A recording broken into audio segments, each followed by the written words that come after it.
Are you building some of that discovery things that you're learning from the discovery used that way into Summon?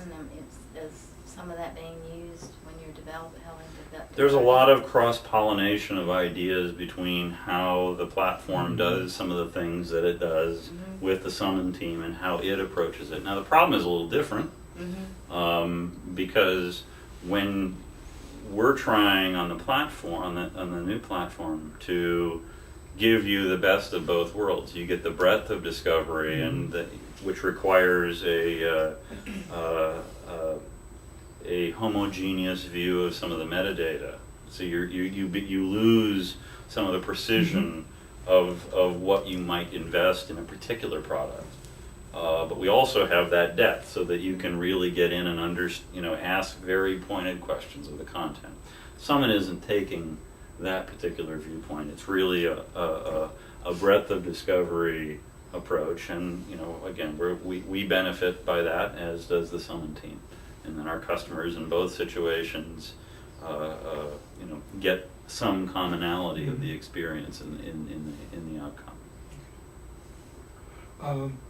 Actually, you kind of touched on this notion of discoverability, and it sounds like you and Summon and other elements within ProQuest are working together to solve these problems.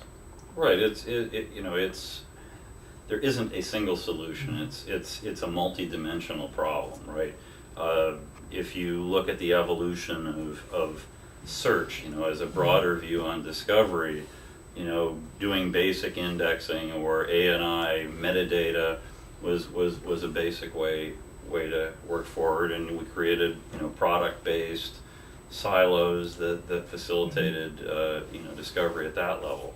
I think what discovery is becoming today is to go beyond the metaphor of really just being able to get your hands on an object of information, the ebook, the newspaper, the primary or secondary source material that you're looking for, and actually starting to surface up how these pieces are actually related to each other.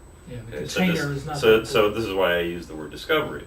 It's when you study how a sociologist is how when they find an article that they want, what do they do with that article? You probably know they head right for the bibliography. That bibliography is the DNA for the thoughts that went into the article. What it's referring to, what it's paying homage to in the development of thought processes.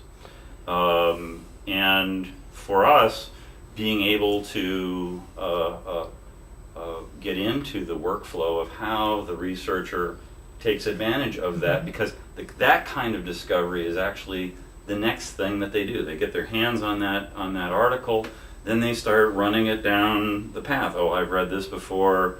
I haven't read this. This is one that I need to get my hands on and understand, why is this being cited. Now you may say, they might want to then go get that article. We're going to help them do that. So when they see the bibliography, we want to help them know, I've read this before.